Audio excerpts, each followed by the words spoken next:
Send a maniac to catch a gutter. Oh, you know that's Demolition Man, and I switched it up, but who cares? Kevin Goatee here, gutting the sacred cow. Oh, baby, do I have a happy one here for you. I got my old pal Kevin Israel back in the co-host seat where he rightfully belongs. And today, he gets to watch a film he's never seen, and that is 1995's Heat. Who hates Heat? Christian Finnegan, the man from Chappelle's Show and various other Comedy Central specials. Best week ever. He hates Heat. Big time hates Heat. Now let's see if Christian Finnegan can throw dirt on the old fossils known as Al Pacino and Robert De Niro in Heat. I just want some chips, man. That's it. That's it. Just some chips. Turn that over, man. It's burning. It's burning. Turn that over. Kevin Israel, buddy. Great to see you again. It's great to see you, but I hate this part. Name that film. I don't know. Christian Finnegan is our guest. He was a monster gutter for the Blues Brothers episode, and very, very fine job, as I agree with him on his thoughts on that. Christian, you have any idea what that quote, what film that quote is from? Can I get a repeat, please? I just want some chips, man. That's it. Just some chips. Turn that over, man. It's burning. It's burning. Turn it over. Not a clue. I'm completely a blank. I was going to choose the obvious quote, but it's too easy. Oh, you have a guess? Amistad. No. Thankfully, you did not say Schindler's List, because that would have been even worse. Oh, wow. The answer, I'll tell you what, I'll give you the quote from the same film. Can I have the knife, please?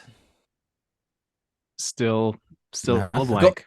Golden Child. Golden Child. Oh my God. You know what? I don't think I've ever actually seen that entire movie. You know what? You haven't missed much because it stinks. Yeah, that's one of those movies that I would always... 2 lines. Yeah. In the 80s on HBO, it would always be on, and I'd be like, I should watch this because this looks like something I'd want to watch, and I just never did. The only thing I remember is the main lady in it. She gets there's no like actual flesh in that movie, but she gets doused with water of some sort, and I aged a bit while watching it. You learned something about yourself? Yeah, I was like, what is that feeling I have? But I want more of it. I will listen. Let's make things very easy, guys. Anytime you see the words letters PG-13 next to Eddie Murphy movies, they're not good. Yeah, except Nutty Professor, I guess. Yeah, that's Professor, is Bowfinger rated R? Bowfinger's probably rated R. I think it's rated R. Kevin Goatee, Kevin Israel, Christian Finnegan. Here we are, kids, gutting the sacred cow, the best movie review / movie debate podcast out there, where guests are invited to pick a film they find overrated or hate. But here's the twist. They must find the film they choose must have one of these criteria met. Widely beloved, critically acclaimed, financial success. Christian Finnegan has chosen a film that has met a lot of, actually all 3 of them, I say, and a film that Kevin Israel has yet to see until now, and that is 1995's Heat. A budget of $995, as I had mentioned, of $60 million. A box office haul, $187.4 million. Turn that into 2023 money. $118.9 million budget. Box office, $3,715 million. Not bad. That's pretty good. IMDb, boys, as we know, 1 through 10 with decimal points. Christian, what do you think Heat has scored on the old IMDb? I'm going to guess it scored rather high because, I mean, just based on the opinions of people that I know, I'm going to guess an 8.4. Kevin Israel. 8.8. One of you is 1/10 of a point away. Christian Finnegan, 8.3. 8.3. Well done, right. sir. Well, man, I should be on the Price is Right. I was just going to say, Price is Right rules, you'd be over. Good point. Good point. Rotten Tomatoes, 1 through 100, fellas. You know the drill. Kevin Israel, what did the critics give Heat? 84. Christian Finnegan. Critics. 80. I'm going to stick with 84. No, I don't want to pick the same score. I'll say 87. Let's just Ew, this time it's Price is Right rules in effect. 88. Wow. Christian just all over it. He is. Woof. I know my group think. You should be a sniper. Audience score, Christian Finnegan. Same scale. 92. Kevin Israel. 93. One of you is also won both showcases in The Price is Right. Kevin Israel, come on down. 94. Everyone loves this. I know. film. I played the game. I played it. I played it hard. Quotes. If you don't, I mean, there's only one. There's only one. No. I think there are three. There's one that's a little off the beaten path. It's my favorite one because I love screaming it. Don't waste my motherfucking time. Yeah. Don't let yourself get attached to anything you are not willing to walk out on in 30 seconds flat if you feel the heat around the corner. And Kevin Israel, why don't you do me the honors of the obvious one?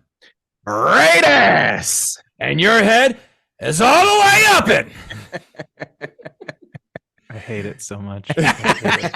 I hate it. I hated it when I saw it. Yeah, we'll get to it. We'll address it. 5 fun facts. Heat is influenced by real life. The character of Vincent Hanna is based on Chuck Adamson, a Chicago-based police officer. Adams spent a significant chunk of his career trying to track down criminal Neil McCauley. That's right. The same name for the real-life guy was used in the film. Except they couldn't rightly call anything that takes place in Chicago heat. Right. Because it's a very cold place. Unless you are going to discount the film Windy City Heat. Oh, good point. Good point. Silly me. Eddie Bunker was a career criminal throughout his teens and early adult life, but he eventually left that world behind. He became a screenwriter and actor. Do you guys know what film he was in? This is who in Heat? Eddie Bunker. Well, he served as the inspiration for John Voight's character, Nate.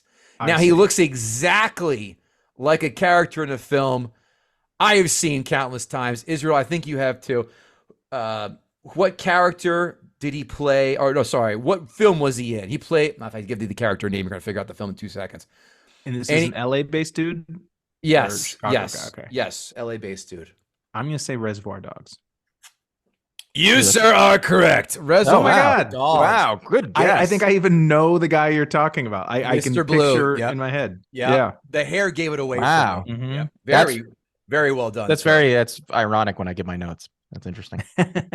Number 3, none. Repeat, none of Heat was shot on a sound stage. All 107 days were done on location.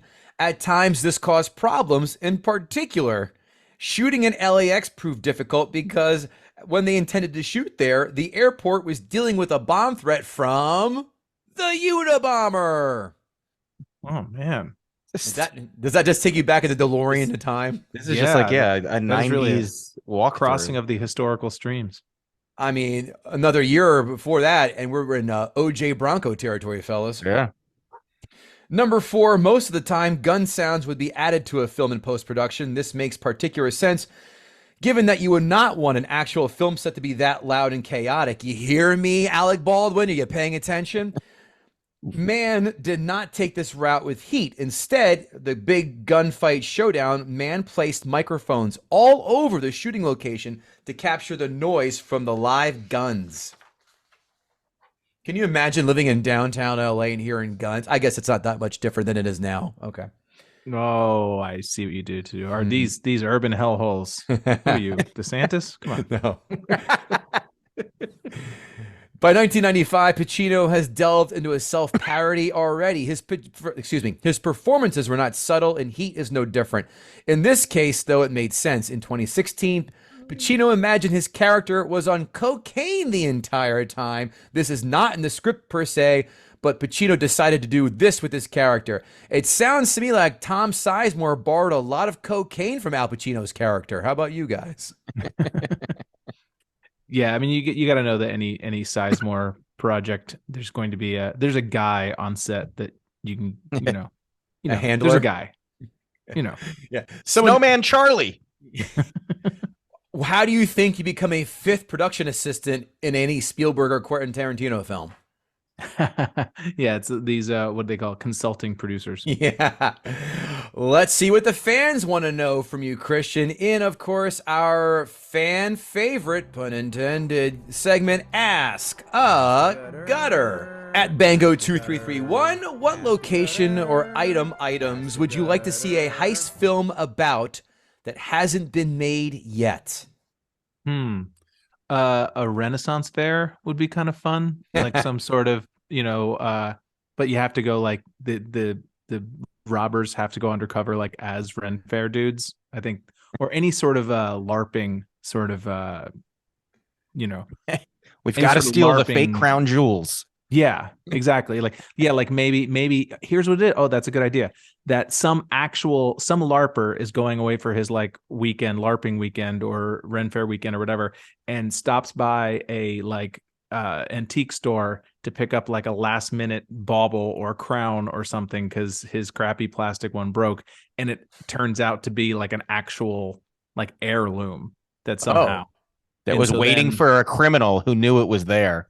And now they've got to go get it. I love it. Let's make this fucking movie. Let's do it. Like the nerd version of Sword in a Stone, but the crown instead of the sword. Kev, you got to edit this whole thing out. Patent pending. Yeah, this is it. At Joe Loves Kim. By the way, you said you did not pass judgment on my lightsaber before. You said Ren Fair. This is going to clue me in to think that vaguely sexual. Listen, you said Ren Fair. It's a perfectly adequate lightsaber. Oh. You said Ren Fair, which makes me believe that you, sir, are into that kind of cosplay. My older brother was. He was kind of like the Mick Jagger of the LARPing world when I was growing up. It was kind of a big figure in that. So I do know a little bit about it. He was an early D&D adopter. Anybody in my generation, was I. Yeah, anybody. I just turned 50, and anybody who kind of like was in there between 8 and 15 when D&D came out played a little Dungeons and Dragons. We dabbled. I'm just like lyrics from my paladins. I did a little more than dabble. That's how I got through high school. I'm the same age Kevin Israel. I never played Dungeons and Dragons. It's never, not in our neighborhood, not in that. But saying that he was the Mick Jagger of LARPing, that's like saying you went to the Harvard of cosmetology schools. It means absolutely nothing. All right.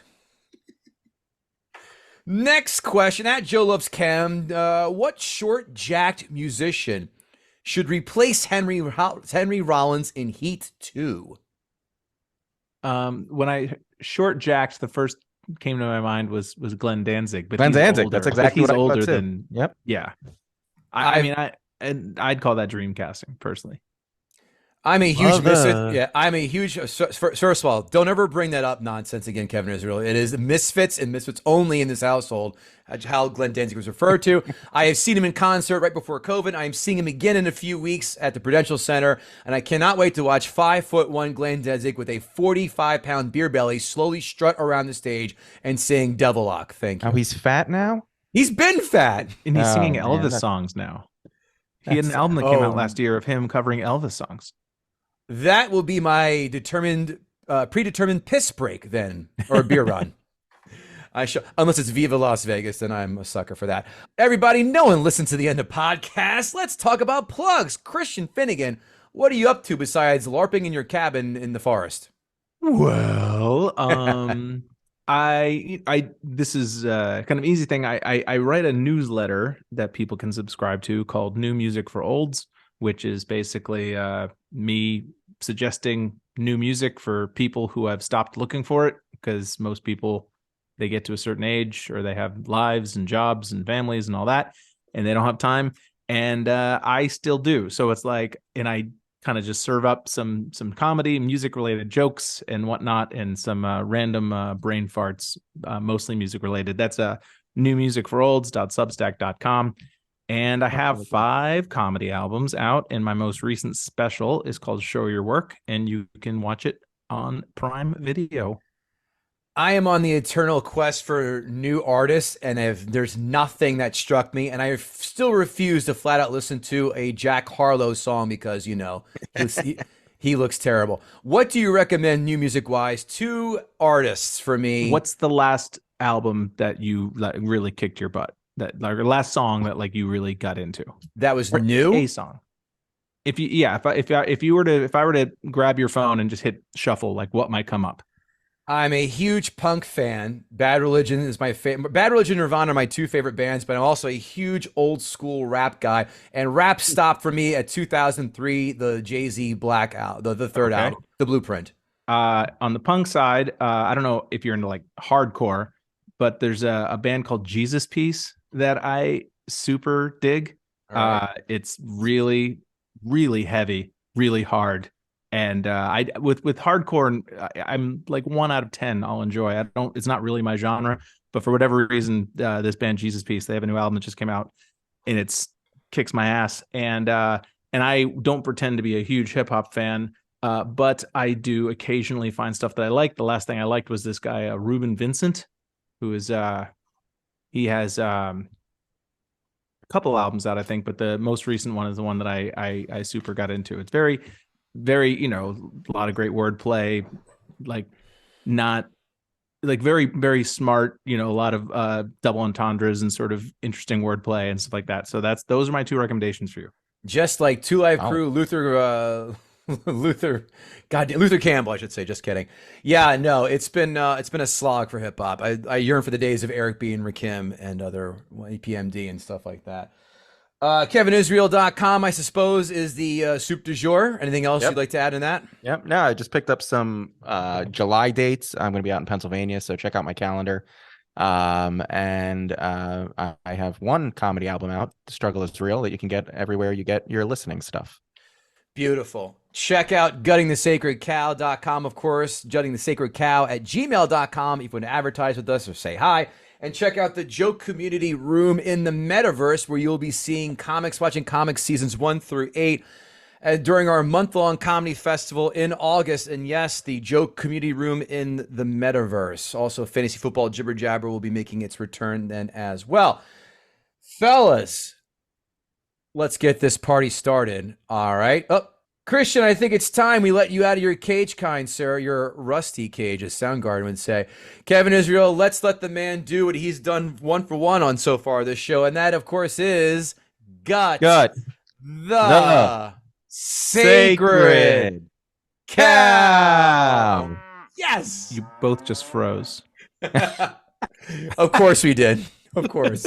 It sounded perfect on our side. Wow, you guys are really drawing this dramatic pause out. It did sound perfect on our side. Damn it, Kevin. It really did. Go ahead, Christian. Let's hear it. Oh, you want me to give you my piece now? Yes, sir. All right. Listen, I feel like the only people that are going to come. I'm sorry. Let me say this again. I have a lot of friends who love this movie. And people I respect, not just people who I happen to be friends with, like people whose opinions I revere in many ways. And I've come to the conclusion that the only way this all makes sense is that they're lying, because they're not stupid people. They're very smart people. And to the extent that I think the whole world is lying about this movie, I don't understand. And it's not that it's like miserable. It's entertaining. There's good scenes in it. There's great lines. There's some good performances. It's pretty to look at. The music is nice. But the main thrust of the movie, it's all based on the idea of if there's one line that I think it's said 40 times in the movie is, this crew is good. This crew is good. And here's the problem. No, they're not. They're a bad crew. They're terrible at being bank robbers. And we have no evidence of them actually being good other than Al Pacino repeatedly saying it. Let's just take the very first scene. We are introduced to this crew, and everything goes wrong because they decided to hire some asshole sight unseen in this important bank robbery. Now, maybe there's some justifiable reason why they had to not go with their usual guy and they hired some rando to pull off a bank heist with them. But we don't see that. All we see is terrible hiring practices. Because it's not like this guy Waingro, who's of course the sort of the bad guy, if there's one singular bad guy in the movie. It's not as if he seems really smart and capable, and then it turns out that he's a bad guy. He's no, he's a fuck up from literally the first second you see him. And the first opportunity he gets to fuck something up, he fucks it up and murders this dude, and then that's kind of the inciting incident that starts the whole movie. Fine. That's totally fine. But the entire movie rests on the premise that these guys are just utter professionals. These guys are just pros. What is the interview process to get into this crew? Do you take down scores? Yeah, Oh, you do? Oh, okay. You've been to jail? Oh, you're not as good as I thought then. They don't even know the dude. Like he's just some random guy. And I'm sorry if I'm, if I've taken the time to, go to Arizona to get explosives, because that's another scene at the beginning of the movie where Val Kilmer picks up these explosives. By the way, another little pet peeve of mine, and this is not specifically a heat issue, but I hate it when he goes up to the counter and he's like, yeah, bill it to Jack's Construction in Tucson. And the guy's like, oh yeah, Jack's Construction. Do you have a VIN number? Do you have like a tax ID? Do you have any sort of do you have any paperwork? Do you have a product code? You know what I mean? Like you can't just go to, and first of all, just Jack's Construction. It reminds me of a movie like when somebody will say, give me a beer, that classic. Yes. It's that thing. Chris, you know, it's even worse when you work at a bar and they go, give me a beer. And then we would say, what flavor? Yeah, what flavor? Same thing. I just like, how difficult is it to be like, Jackson and Sons Construction, whatever, just Jack's Construction, Tucson. Oh, sure. Let me ring that up for you. Let me ring up these highly dangerous explosives for you. Pre 9/11 was a great time for criminality. I'm sorry. I know it's pre 9/11. I know things were a little different, but it wasn't that different. Like you would have to give some sort of information to pick up, demolition explosives. Yeah, but have you seen Val Kilmer's smile? It's so goddamn disarming. That ponytail. Yeah. Yeah, that's another thing too. It's like, great job going, unnoticed when two of you have giant long ponytails. Waingro and Val Kilmer both have these ridiculously like identifiable haircuts. I'll speak for defense on that. I'm just going to play the Steven Seagal card. It was the 90s. Everyone had ponytails. It was a badass. Defense rests. Good point. And you would think that like in Robert De Niro too, it's like, he had what we call the goatee, which I'm sure you relate to, Kevin. Sure. But it really is a Van Dyke. But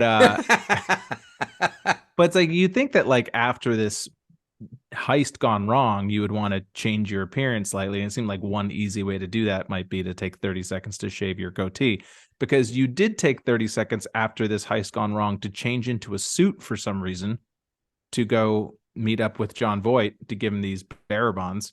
I'm sorry, this is very obscure scenes in the movie. I just refreshed my memory of it this morning, so it's very fresh in my head. But my general overall point is just that like we're constantly told that this crew is good, and they really are not. They're really not, because again, and then so what do they do after the heist goes wrong? Let's have our big post-crime meeting at a crowded diner. That makes a lot of sense. Like that's where they go. They murder 3 people.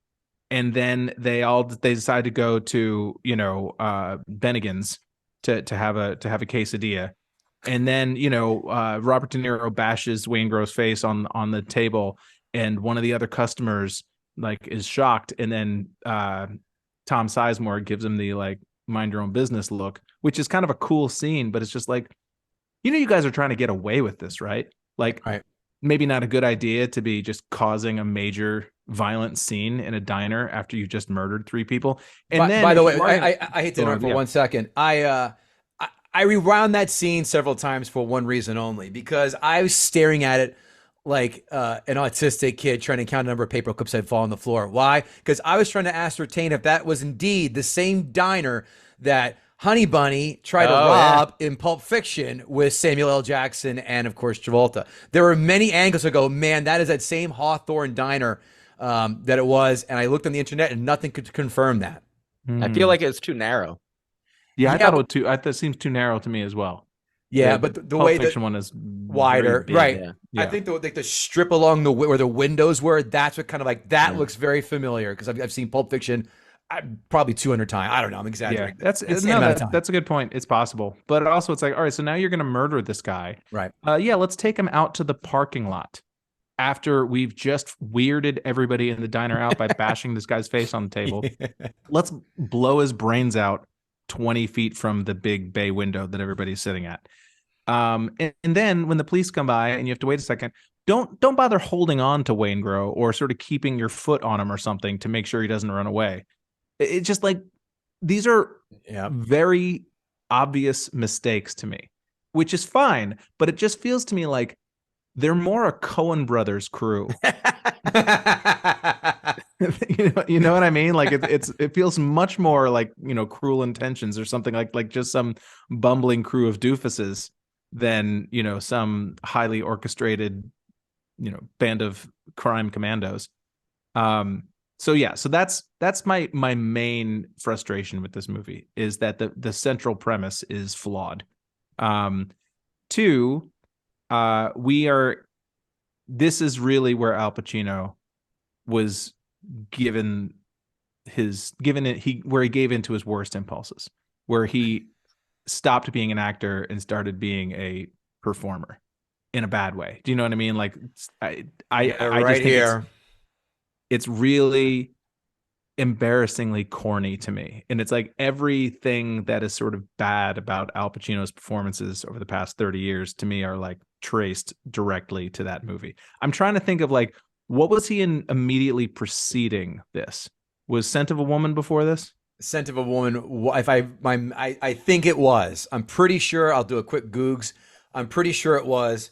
But the film that really, when was Devil's Advocate? That's exactly my next point. Devil's Advocate was a real official stamp of Al Pacinoism, I think. See, I would prefer Devil's Advocate 100%, because it's a silly movie, and so I'm fine with him being silly in it, and he's playing the devil and whatever.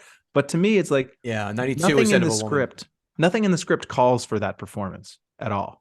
It just, to me, is very show offy, and it's a guy who's just kind of like, I'm gonna make this one all about me, is how it feels to me.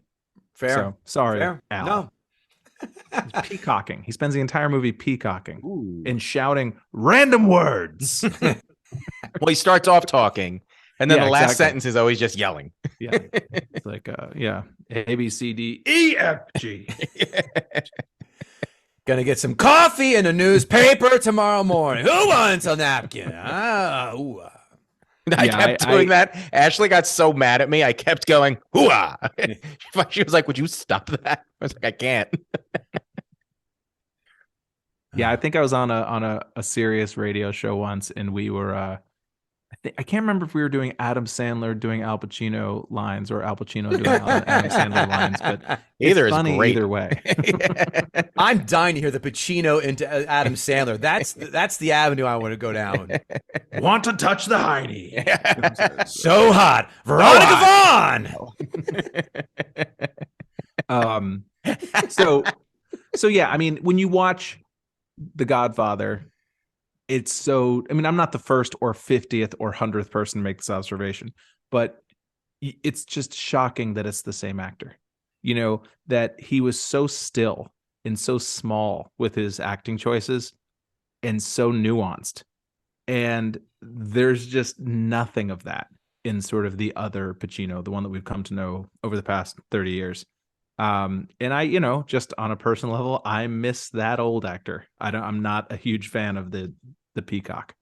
He started getting high on his own supply. Well, it worked to his benefit. I think before that he was definitely thought of as a great actor, but he probably wasn't as big of a celebrity as he then became. I think that he became sort of a kind of the late 20th century version of a meme, which that's a great observation.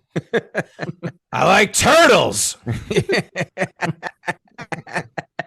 All right, next up, on the other end of the spectrum, De Niro's character is a complete cipher. Like, there's nothing particularly interesting about him or his performance in my mind. Like, if they had met in the middle, I think the movie would have been a lot stronger. If De Niro gave us a little bit more and Pacino gave us a little bit less, and it's whatever. He's a driven guy, and he's not a very showy dude emotionally. That's fine, but it makes the central love story completely unbelievable to me, because there is absolutely nothing about him that would make a woman be like, I've got to meet that guy. He's just some random dude, completely charmless. He's utterly charmless. And there's a thing that happens in movies, and I'm sure that there's probably a name for this trope, but where the female lead falls for the male character And you think about it, the only reason is because he's the main character of the movie. Like there's nothing that character has done that would inspire such, adoration or interest. You mean every single John Cusack rom-com like that? Perhaps, maybe. I like High Fidelity, by the way, but that's another story. But do you know what I mean? That it's like if this dude wasn't the character we were following in this movie, what in the world would make, first of all, what would make her start a conversation with him at the diner anyway? When she asks him what he's reading, it's a book about metals. Does that seem like the kind of thing that a woman was like, oh, I got to hear more from this dude. This guy seems like he's really gonna light my panties on fire. You know what I mean? And he's a total jerk to her when she introduces herself, because he's a criminal and like, why are you asking all these questions? But for some reason, and the reason is because she needs to care about him in order for the plot to move forward.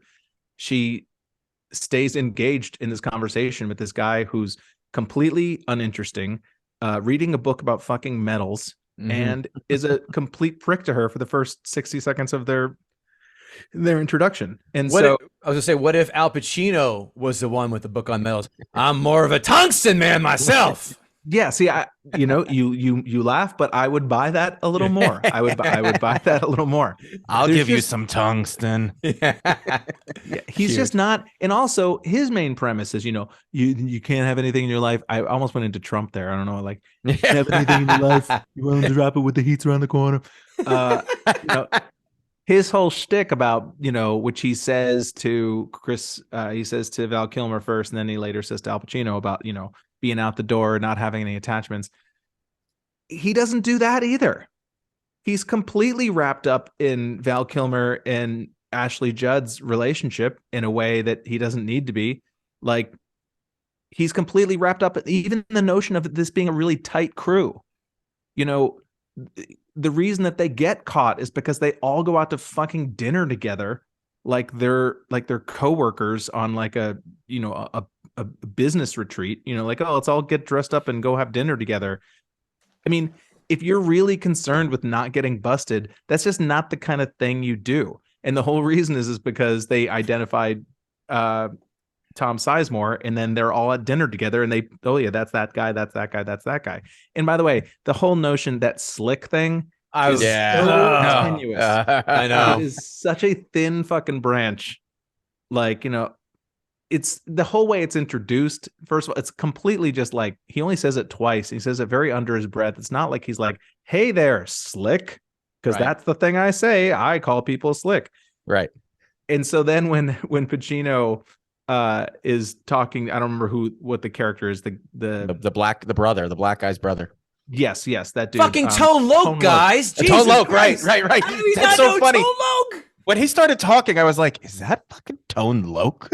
Yeah. It would be great if he goes, we're going to have to drink tonight, fellas. I'm going to have a funky cold Medina. All right. And that's what happens when bodies start slapping. At some point, he works out the conversation. Well done. So, the whole, like, and him just sort of randomly throwing, this slick is a bad motherfucker, or whatever he says, and that perks Al Pacino's ears. Like, that's such a weak way to try to get that. But it wasn't even his nickname. It was what he called other people. So why would you call him that? When he was, yep. It is tenuous. So there's that. So I think we covered a lot of that so far. We spent a lot of time on the relationship between Ashley Judd and Hank Azaria, which is fine, I guess, but I don't feel like none of that was like totally necessary. And also Diane Venora, who plays Al Pacino's wife or girlfriend or whatever, for some reason, there's nothing against her. I'm sure she's a wonderful person. Sometimes there's just certain actors that you just don't like, you just don't click with. I never enjoyed her in anything, and there's nothing. I'm sure she's a wonderful person, but it's just, so that's in the whole thing with her in their marriage. I don't care. That's maybe a me thing, but I don't care. And also, it's kind of betrayed. The first time we see them, they're having this like passionate love affair. they're having sex in the morning and they're like, seem to be kind of a great relationship, not even a good relationship, seem to be in a great relationship. And then halfway through the movie, we're told they're like, oh no, they're actually about to split up. They're a terrible relationship. Like, okay, I guess if you say so, and now she's bringing over some other dude. All right, sure. It just, none of it makes logical sense to me. But I think we all just tell ourselves that it all comes together because people want to love this movie because it was Pacino and De Niro's first movie, and because people love Michael Mann, I guess, because he made pretty TV shows. Last of the Mohicans as well. He didn't make that was Michael Mann. Yeah, I'm pretty damn sure it was. No, I know he did Manhunter, and he did Miami Manhunter. Vice. He did Collateral. I love Collateral. Love Collateral. Miami Vice. It's so funny that that's really funny. I was going to compare this to Collateral. Yeah, he did. I mean, he has a look. His movies have a look. Yeah, Last of the Mohicans, Heat, The Insider, Ali, Collateral, Miami Vice, the movie, Public Enemies, Black Hat. Miami Vice, the movie was terrible. It was terrible. Thief, he did with James Caan, by the way, another good one. Mm-hmm. So he's got some good ones in there, and then Black Hat with Chris Hemsworth. Ugh. I didn't even see it. No one did. That's why no one knows about it. I'm trying to think if there's any other major points that I want to hit. The shootout is fucking long and stupid. The stairs scene in John Wick 4 was less indulgent than the shootout in Heat. Yeah, but at least neither Al Pacino or De Niro decided to fall down 2 flights of stairs and then was able to stop himself. But no, Keanu had to fall down an additional 7 flights of stairs like a Looney Tunes cartoon. Well, I mean, yeah, at least though with that, it's like there's obviously a comic book silly element to it. It's like intended to be kind of silly. The shootout in Heat goes on for so long, and they're so completely indiscriminate with their shooting. Not just the criminals, the police. They're having it's like the Battle of Fallujah in the middle of downtown LA. Like, do you know how fucking fired those cops would be immediately? It's absurd. First of all, they're running through the streets with machine guns, which I don't think that's something that happened in the 90s, that cops just ran around just firing off round after round of just flurries of bullets. And there's no, how many civilians would have died in that? Hundreds. And then afterwards, they just go back to doing police work. It's I don't know. I kind of feel like there'd be some paperwork to fill out. Well, those cops ended up shooting like stormtroopers anyway, so there weren't any casualties besides a couple of the bad guys. Yeah. Well, and it's just and of course, Tom Sizemore picks up the little kid, as a human shield, which, fine. The character's a scumbag. But I don't feel like the movie ever really tells us. It kind of makes us feel like we're supposed to like these people. You can have anti-heroes, you can have criminals that you still care for, but I don't think you can fully violate it to the degree of having a guy pick up a child as a human shield and then have me continue to root for him or his cohorts from that moment forward. Do you know what I mean? Any sort of bond you have with those characters is completely severed at that point. And so at the end, when spoiler alert, when Pacino finally kills De Niro and they have this moment where they're holding hands, I'm like, this dude is a murderer. He is a mass murderer. They're all murderers. You're a murderer. Who am I supposed to like here? You're all terrible people. But I don't feel like that's the point of the movie. That's just the way I felt. Fair points. It's not like Barry, where it's at the end of it, you kind of have to come to the conclusion oh, this dude is a piece of shit who deserves to die. Where you've gone through that journey. With these guys, I feel like even at the end, you're supposed to be oh man, it's a shame that one of them had to go. It's too bad they couldn't both have found a way to be friends and move on. No, they're garbage people. Sorry. No, that's all fair. Are those your points? Is that all? I think so. And also just that Michael Mann, like a lot of LA Hollywood people, thinks LA is more interesting than it is. They all try to romanticize LA because they all live there and because it's cheaper to shoot there, obviously, because that's where everybody is. But it is an inherently unromantic place to me. It's a bunch of city people living in the suburbs, and it is a fundamentally unattractive city. No matter how much you try to pretend that, like, the first scene is Robert De Niro getting off the subway, which 11 people in Los Angeles have done, and lived to tell about it. It all takes place. All these movies that take place in downtown LA. It's like, I've been to LA 30 times. I've been to downtown LA once or twice, maybe. Same. Well, not 30 times. So I've been there a couple. Give me number 1 to 10, Christian. What'd you think overall? I mean, it's not without redeeming qualities. Like I said, the music. I like the music. It's shot in it's slick. There's like Michael Mann's style was very slick. It's very, sexy, adult sexy. Yeah. I'll give it a 6. I'll give it a 6. Oh wow. Okay, higher than I'll give it a you were gonna come out. 5. I'll give it a 5. Ah, see, there we go, Kevin. Well, see, I'll give it a. I would. All give it took was one wow. Well, I would give it a 6 if everybody else didn't think it was a 10. That's fair. Because That's fair. everybody else thinks it's a 10. I'm demoting it to 5. I don't think people think these are 10s though. I mean, I don't know, man. There's a lot of people. Maybe it's like it's become kind of a meme thing, but it's like there's a big Heat cult, at least on my timeline. All right, Kevin Israel, why don't you jump on in the fire? So I am much younger than Christian. I am 47, and as a proud Gen Xer and a lover of all things 90s, it's shocking to me that I never saw this movie. And everybody always raves about this movie. Like, this is one of those movies that whenever you're talking, somehow Heat comes up. And I have to be honest, I had no idea what this movie was about. None. I knew Robert De Niro and Pacino were in it, and it was a cop and a criminal, and that's it. I didn't know if they were friends. I didn't know if the criminal was trying to get the cop to do a crime. I didn't know anything. I didn't even know Val Kilmer was in it. I knew nothing about this movie.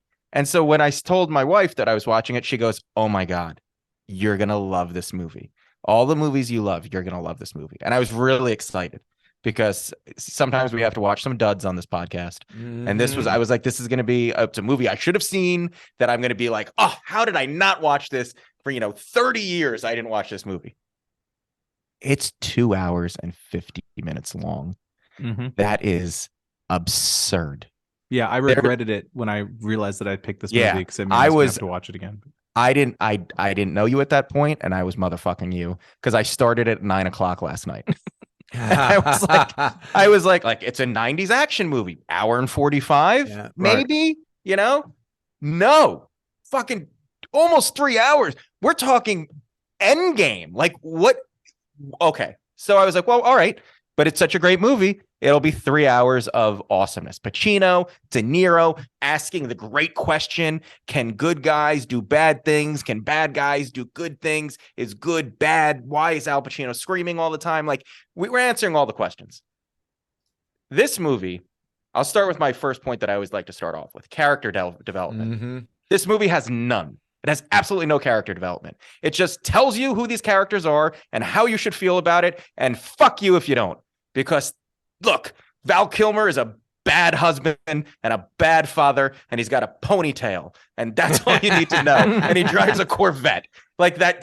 So that's what he yells at his wife, and he throws stuff, and he walks out, and that's all you need to know about him.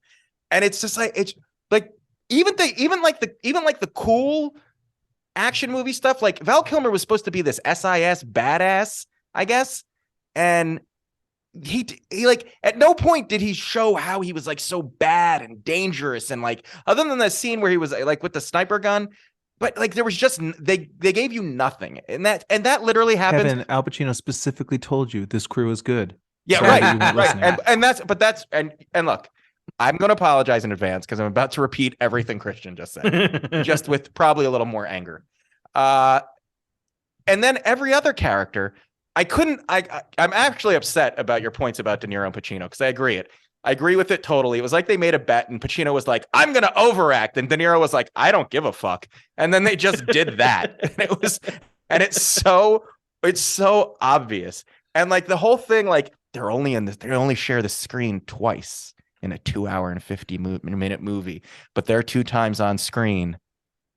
You're not going to give a shit. Like, it just, And it's funny. That was the reaction when the movie came out. At least it was sort of middling and muddled. It was like, well, it was a good movie. It's great that they're in a movie, but the scene, they're only in the one scene, and it wasn't really that big of a scene. And the whole conversation at the diner was just a dud. It just didn't. And so built off of that conversation, you're supposed to believe there's this like Luke Skywalker, Darth Vader, He-Man, Skeletor-esque mano a mano Batman Joker like chemistry between these two. Why? Nothing happened. At least if there was a scene like in The Fugitive where he could have shot him and he didn't, or like something happened.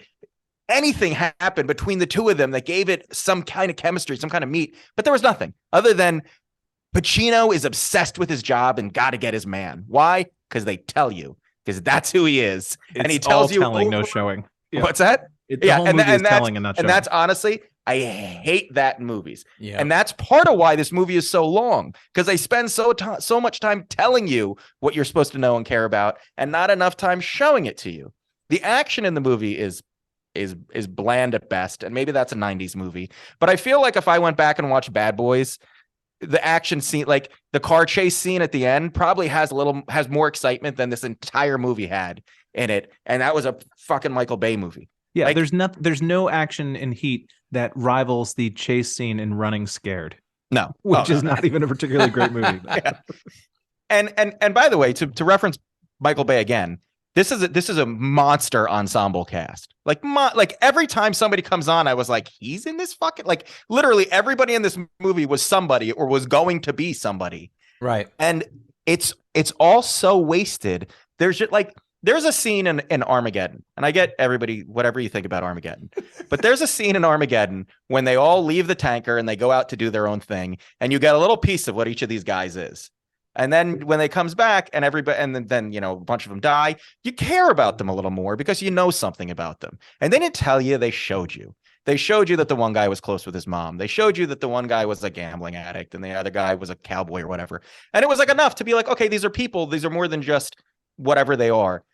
They didn't even do that in this movie. They gave you nothing about these characters that made you go, oh my God, like I feel so bad. Like so when they introduced the ex-con who's on parole and trying to make it right, and you're supposed to care, like you're going to care about this guy because he's trying to do it the right way. And he comes on and my wife goes, this is so sad. Which, by the way, as somebody who's never seen a movie before, almost had me divorce her. Thanks for ruining it. Like, don't tease. Like, now I know exactly he's gonna die. Like, clearly he's gonna die. But so they introduce him, and you're supposed to care about, like, he's struggling. He's got this shitty job, this shitty boss. And then randomly, De Niro ends up in his diner. Just so happened when Danny Trejo was like, I can't do it. And he's like, oh, I know him. He could be our driver. And then he just goes up to him and he's like, yeah. And was there any moment where you thought the guy was going to say no? Was there any chance where you thought the guy was going to say no? Live? Yeah, right. Exactly. Yeah. And also it's like you made the same mistake that you made the first time. You just hired some dude just sight unseen, just like, great, you're hired. Right. Exactly. Exactly. And so then he dies and I didn't care. Like, it wasn't even like a good death. It wasn't even wait. Pedro Serrano or Trejo? Dennis Haysbert. Yeah. Pedro Serrano. Oh, is that his name? Yeah. In Major League it is. Major League, right? Okay, sorry, silly me. Yeah, it was. Oh God, it was just, and you could have cared about him. Like, that was there was a possibility there, and then they did what they did with the entire rest of the movie. To your point about them being terrible criminals, you're absolutely right, and I agree with everything you said. And I'll yes and you, as Kevin likes to say. The scene where they finally robbed the bank, which, by the way, they knew the heat was on. These are supposed to be smart, thought out, precision criminals. They knew the heat was on them. They knew they'd been made. Why would they have done it? They shouldn't have done it, or they should have just gone to a different fucking city and robbed a bank somewhere else. They had to do. okay, you can get past that. Like this, we were committed to this. We got to do it. Fine. And then they just walk out of the bank without like no disguises or anything. And they think they're going to get away with it after every single person knew what they looked like. And De Niro knew they knew what they looked like. They just walk out and think they're going to get away. That's insane. That was their getaway plan. Like the fucking. Wait, you mean to tell me? You mean to tell me that you don't give any credence to Tom Sizemore stopping, fixing his hair, and putting on a pair of sunglasses? Totally different guy. I had no idea who he was. Clark Kent. Literally, the dead presidents were such better criminals. Oh, you motherfucker! That's in my notes. That's the exact analogy I use. Son of a bitch. Son of a bitch. Like precision, and they stayed in their little group of 4, and it was that. There were so many movies that did what this movie did better and shorter and tighter, and you care about them more. And it's just mind blowing that this movie is so revered, and that like my wife, who I truly have to consider my relationship with her now, like was like so certain that this like, and then they like characters didn't even make, like they introduced Henry Rollins, and Henry Rollins looks a certain way. He looks like he's going to be a badass enforcer. Like you thought he was going to do something. Yeah. And he does nothing in the movie. And then the only thing he does is get his ass beat, and then he like whimpers. Like, what was the point of that character? And then the money launderer, who is kind of the mixes up the whole thing. William Fichtner. Come on. Yeah, right. He dies. He dies the most irrelevant death. He just gets shot. There was no consequence to him other than we need him to move the plot forward. They steal something. They need to steal it for somebody. Who they steal it? This guy. And this guy's going to say, well, they can't rob from me. And then the movie starts. Like, and it was just all done so sloppy and long-winded. The women in this movie, I'm not a rampant feminist, and I'm not one of those guys that's like, women need better representation in every movie. This movie is one that women should get behind and be like, this was terrible to women. Every woman in this is just sad, kind of pathetic woman who all she can do is have sex or cry. And like, that's it for women in this movie. And the 3 main women in this movie were all duds. They were all, you didn't really care about them. Fucking Val Kilmer's wife, Ashley Judd. Like, were you supposed to feel bad about her? Was she supposed to be? I felt like that relationship could have been its own movie. Like it's like they try to put too much into the movie, and so therefore they don't give anything any room to breathe. The only character they give any room to breathe is Dennis Haysbert, who they immediately kill. Like the only sort of origin story or any sort of character development you see is this guy who then immediately dies as soon as he signs on. Sorry, Christian, I'm gonna cut you off. What if I told you that there was a sequel, but in a book form, called Heat 2, where it all focuses? It did. It all focuses on Val Kilmer's character and how he survived, and what he's been up to after that. 2 last and flashbacks. Go ahead. That's it. First of all, I've already forgot what my one point was. Sorry. First of all, Val Kilmer's character was like supposed to. No, I'm sorry, not Val Kilmer. Robert De Niro's character and the movie had like 4 chances to end, and it would have been a better movie. Like when he was driving away with the girl, the movie could have ended, and it could have been like, oh, he you know what? He realized that you don't always need somebody. You don't always need to be able to get away in 30 seconds or whatever it was. And like he found the woman, and he's going to go to Fiji, and like that's like it's a happy ending. Not the movie ending this movie clearly was going to, but it would have almost made more sense and been better for the character. Then at the end, when you see him come out, look at her in the Camaro, and he starts to walk away, I really thought the movie was going to end there and just be like, shit. He was like, no, fuck you. I have to live my life this way, and walk away and disappear into the crowd. And Pacino was going to be like, I couldn't get him, so he doesn't get that gratification. And the movie ends. And I tell you what, there would have been a much better movie to me if it ended that way. Absolutely. Because it would have underscored the whole point is that he walked away like he said he was going to do, and it ruined his life. He had his chance at happiness. Right. And Pacino's not going to be happy because he can't be with this woman, and he can't get his man, and he's going to be frustrated his whole life. Yeah. Final point. Or I would say the other way it could have ended, which would have been better, is if he came back for her and got killed. Like that would have given it like Greek tragedy sort of thing. Like, you had the sort of Chekhov's gun thing of like, you have to be able to drop everything. And then De Niro isn't able to do. I mean, I guess that's sort of what happens with killing Waingro, but it's like, it would have been a much more dramatically satisfying thing for him.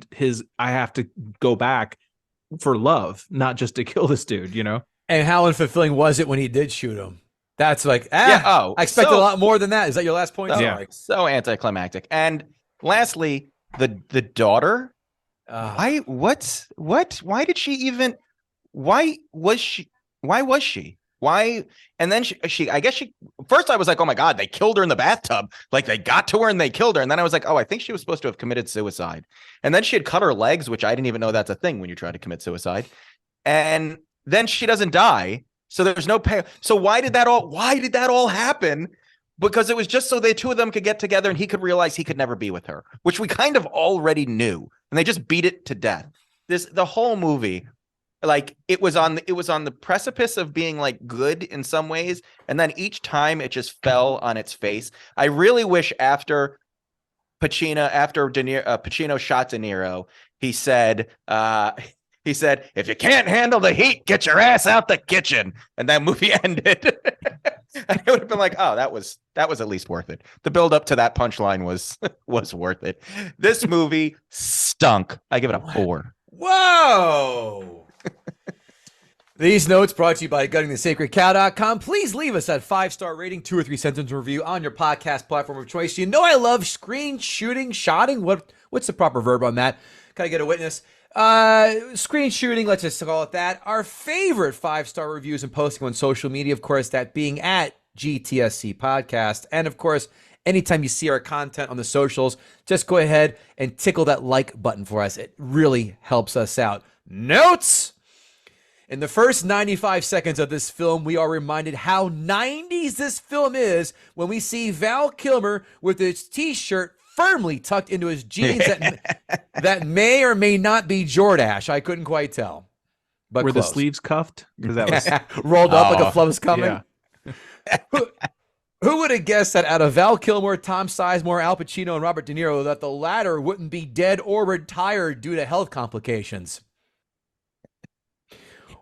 Wayne Grow, not to be confused with former Jets head coach Al Grow, looks like he would lead the charge on Insurrection Day into AOC's office. God damn it, Mom. Put the paper down and help Natalie Portman find her barrettes, for Christ's sakes. Is the LA Times that riveting you couldn't help out your kid? She's having Didn't you just hope she killed herself? Oh. What do you think Heat 2 is about? Yeah. Spoiler, Natalie Portman swinging the shower like Michael Hutchins. Here's a that doesn't happen. How does that homeless witness who sees that armored car get knocked off have a working TV in his shopping cart while under a goddamn overpass? There's no electricity.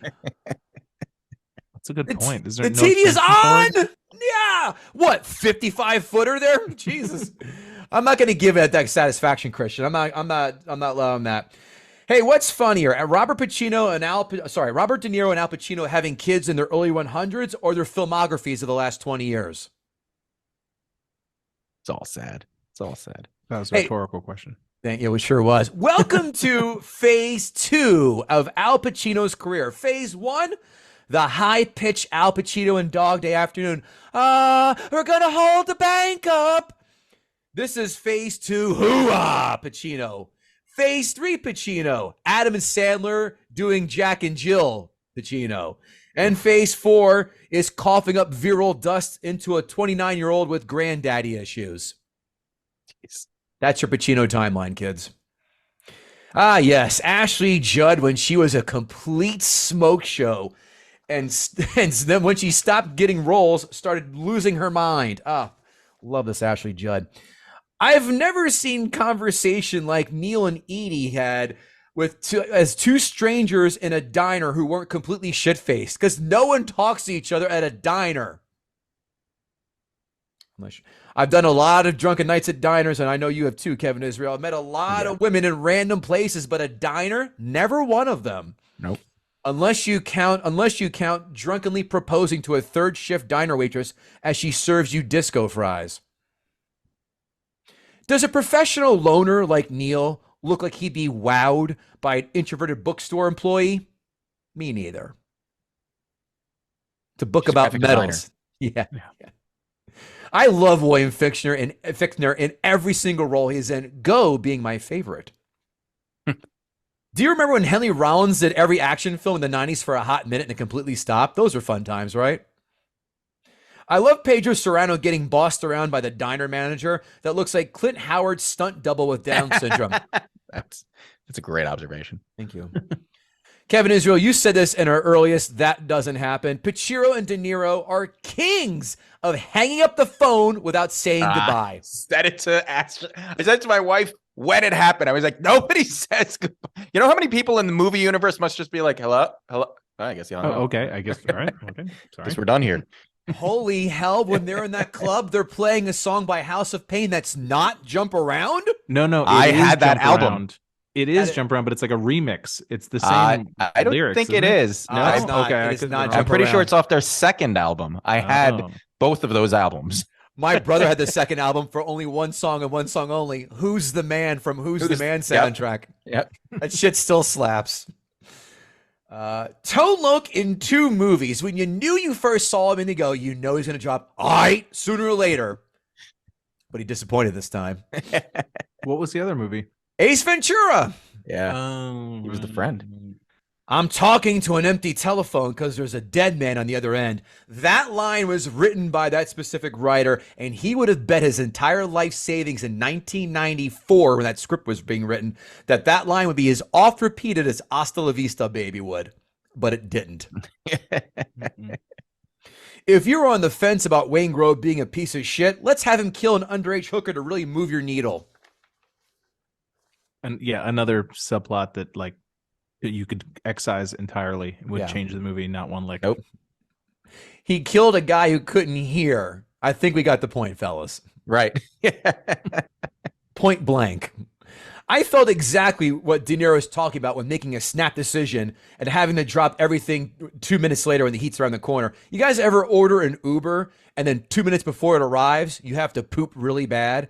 Do you try and squeeze it out, or you just say, fucking cancel that Uber? Because that happens to me every time I order an Uber for the airport. Every time.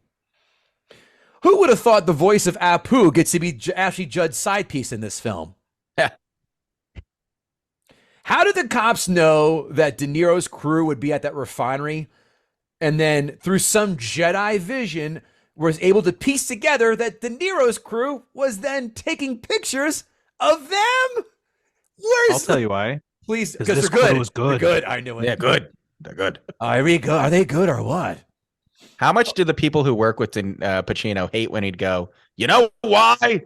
And then he just didn't answer why. Because they're good. Oh yeah, that's I know exactly the scene you're talking about. It's like, you know, I think I know why. You know why? It'd be like, oh, here he goes again. Everyone, just go get some coffee. He's not going to tell us. They all just mouth it in sad unison together. The only thing that would be more unbelievable from Pacino chasing De Niro to take him out to coffee is him paragliding out of that police helicopter on top of the car. Really? We're going through this ornate chase scene to get to go, can I buy you a cup of coffee? Like, we're doing this. All that. How the hell did Wayne Grove know to contact Van Zandt? I'm waiting. Yeah. I had a real problem with that. That's a dubious plot. But I go, where is the connection being made here, guys? That's a very good question. Yeah, because he's brought on at the last minute. He doesn't even know Tom Sizemore's name. Like, they don't even know each other. So somehow he knows the guy who set up the deal, who went through John Voight. Like that. There are a lot of points of this movie where I was like, I guess I just wasn't paying attention. No one noticing De Niro's crew walking out of a bank with machine guns hanging out of their suit jackets. Kevin Israel stole my line. The most charismatic bank robbers in movie history, the dead presidents, and it ain't even close. Especially when he goes, I am not a crook, and then moons the camera. Love it. Love it.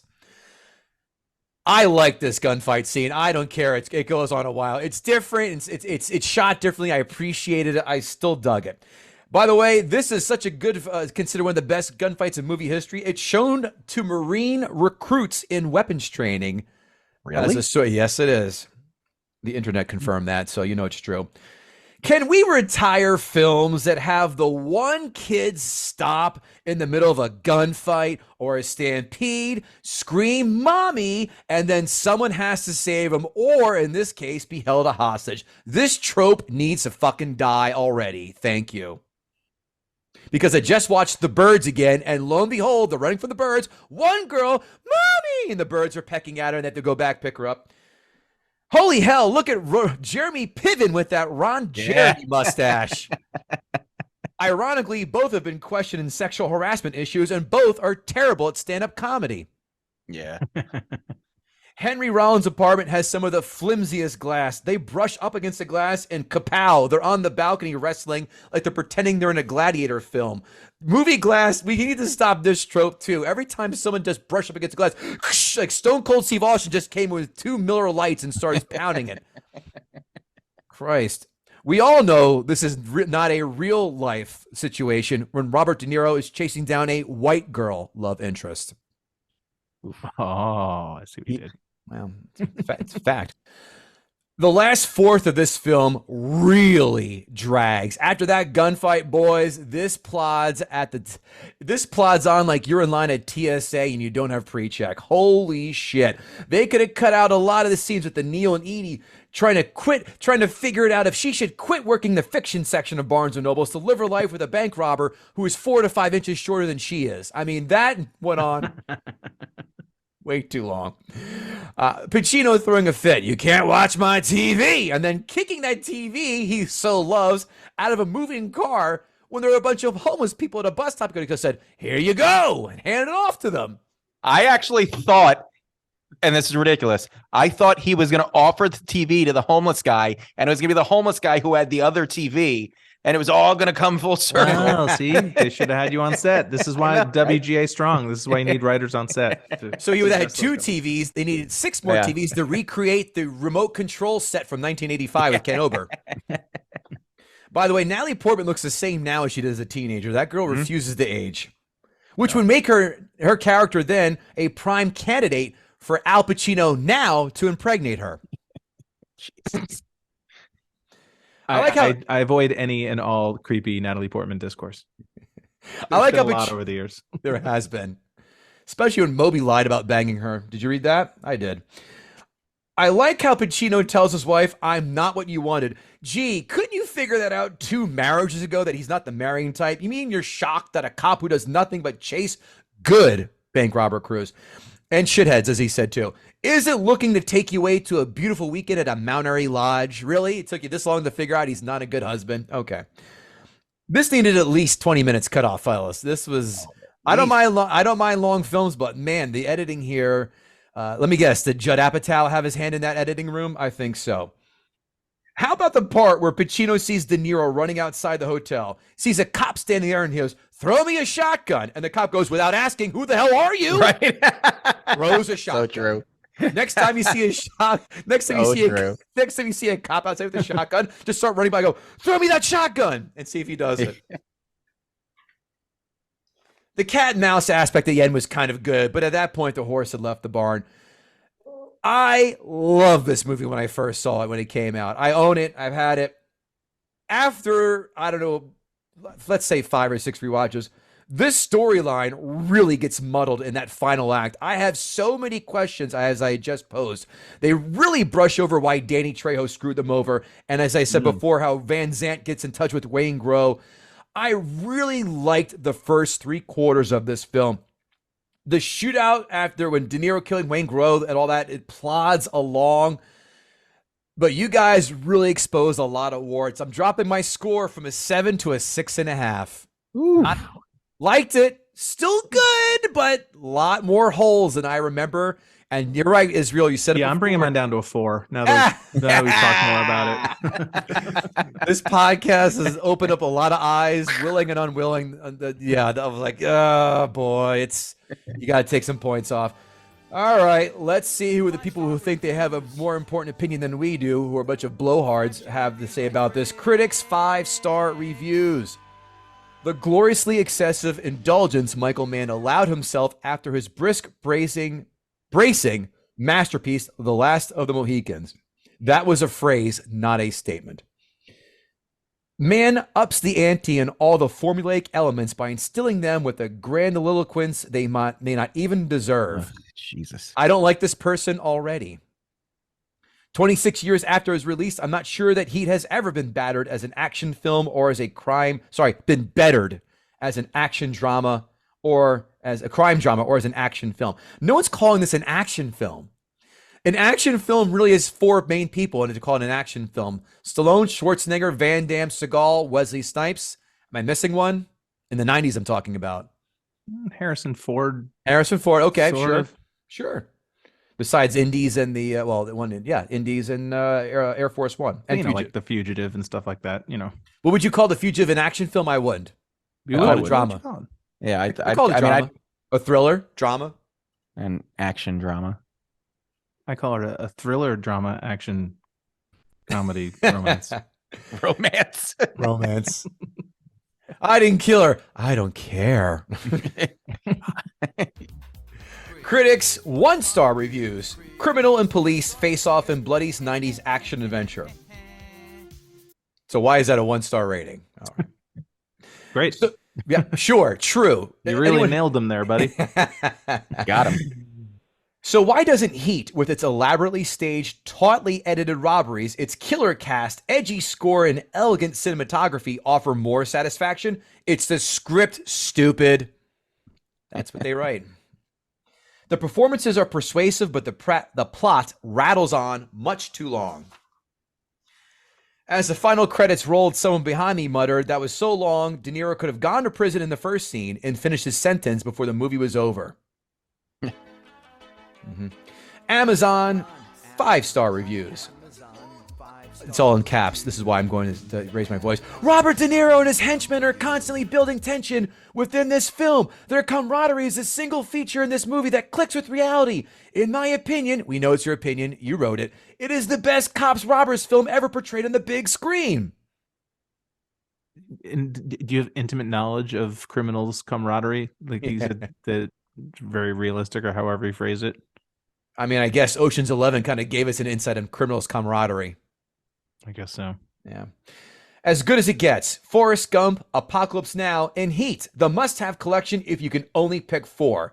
I wouldn't have 4 of any of those in a pack of 4. As good as it gets? No one has brought that up in the last 25 years. Random, yeah. Yeah. Not even Jack Nicholson in a conversation of what films have you done in the last 25 years. You'd forget that one. Father and son sitting on a couch watching a movie. There's a screenshot of both of them with tears in their eyes. The shot moves inward to only find the Vatican emerging from afar to bring Santa and the missus to their new home. Ah, it's Christmas. Nothing better. Jesus. That sounds like a Martin Scorsese fever dream to me. How about you guys? Next one. If you've played GTA 5 and haven't seen the film, WTF, yo. This movie is excellent, and it may have the single best shootout scene of any movie ever. Signed, Dixie Carter. Amazon, 1-star reviews. Nothing but shooting and killing interspersed among supposedly meaningful scenes between a bunch of violent men and their problematic relationships with women due to their violence. Alternates between smarmy and boring. Signed, Quentin Tarantino. What a boring, pointless waste of time. It says this is a psychological drama. There's zero psychology and more drama in an episode of Adam 12. This is a simple crime drama. They've taken a few couple robberies, probably from old TV shows, and stretched them into 3 hours with a lot of irrelevant scenes like people sitting in bars or pulling up in cars. Ah, rhymes. That's cute. The stellar cast is totally wasted. Voight and Kilmer only have a few lines. Pacino's crude, arrogant belligerence is a total turnoff. There are too many characters to get interested in any of them. No one thought to put any thought into the robberies as they were pulled off with brute force. If you like straightforward action movies, you like this, but it isn't what it says it is. Don't be fooled by false advertising. Can I get my $2 back? There you go, Kevin Israel. $2. Lock and load. And get ready to clutch the pearls on this one too, buddy. Okay, so maybe this movie's a classic, but it is slow. It's the same old story. Good cop chases bad guys. His wife complains that he's never around. There is a bunch of sex and pointless talking.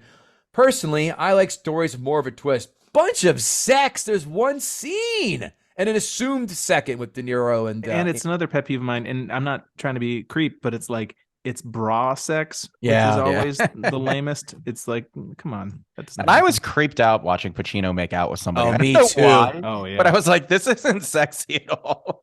because you know his breath tastes like black olives or something. Like it's, Garlic, is that where we're gonna go? I loved black olives. Poor, ugh, hate it. Gross. I'm with I you. used to work at a pizza place when I was a teenager, and I would have to empty giant cans of black olives. Like, and the smell of it is the most nauseating thing. I worked in a restaurant, and I completely agree. The olives still, oh, skin crawl. No thanks. But hey, guys, that's what Beverly D'Angelo had to deal with every day for several years because she dated, I think married him, but I know dated him. And now for a quick version of what's funny, who's funnier, ChatGPT or KG? They have written, ChatGPT has written 5 one-liners. And let's see what they came up with. Why did the bank robber watch Heat before every heist? Because he wanted to learn from the pros and avoid any rookie mistakes. Dun-dun-dun. What did the cop say to the popcorn during the intense shootout in Heat? Stay calm, buddy. This is just some heated action. Well done. Ooh-ah. I'm sorry, I gotta get a pencil real quick. Copyright. ChatGPT is not taking our copyright? jobs Yeah. yet. Why did Al Pacino's character in Heat always carry a thermometer? Because he wanted to make sure the heat was on during every intense moment. That was the best one yet. And find more jokes like these in The Struggle is Real. Don't give away my secret.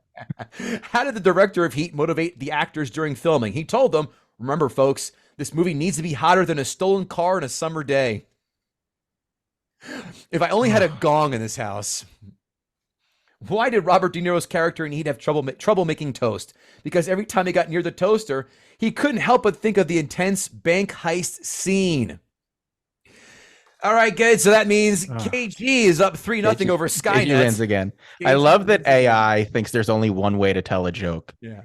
Through that question and answer. Yeah. How can they clone people's voices to give up their social security numbers on prank phone calls, but they can't write a decent one-liner?